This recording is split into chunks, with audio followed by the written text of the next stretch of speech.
सजग असलेलं एकमेव व्यासपीठ भारत न्यूज 44, बातमी तीही बिनधास्त।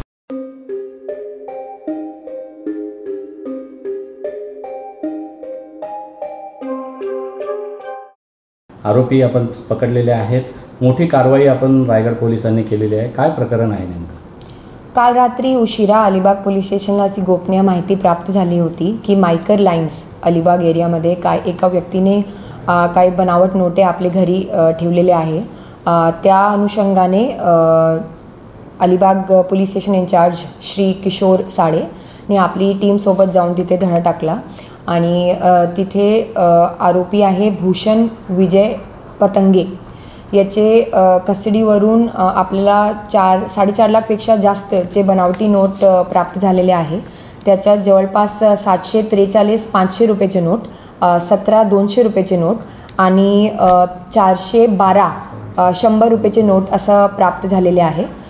याच्यात आपण पुढे तपासात निष्पन्न करणार आहोत की यांनी हे नोट स्वतःहून बनवलेले आहे किंवा दुसरे कोणत्या ठिकाणावरून सोर्स केलेले आहे, प्लस यांनी बाकी काही लोकांना पण हे नोट पुरवलेले आहे किंवा कसं। याच्यात शक्यता आहे की जर एवढं मोठी क्वांटिटीमध्ये आपल्याला आताच मिळालेले आहे तर अजूनही याच्यात नोटा वाढण्याची, बनावट नोटा वाढण्याची शक्यता आहे। मॅडम, बाजारामध्ये या नोटा व्यवहारात चलनामध्ये आल्या असतील का? आणि तसं असेल तर मग जनतेला जागरूकतेबद्दल आपलं पोलीस अधीक्षक म्हणून काय आव्हान असणार आहे?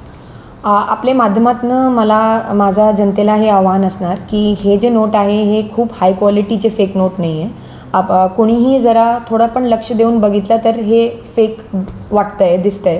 तर मला सर्वांना हे सूचना आहे, आव्हान आहे की आपला जराही संशय आला की हे नोट फेक आहे किंवा कसं, तर आपण जवळचे बँकात जाऊन त्याची खात्री करू शकत आणि त्या नोटाच्या पोलिसांच्या निर्देशनात आणून द्या। अशाच नवनवीन अपडेटसाठी बघत रहा भारत न्यूज 44, सत्याचा प्रकाश, बातम्यांचा विश्वास।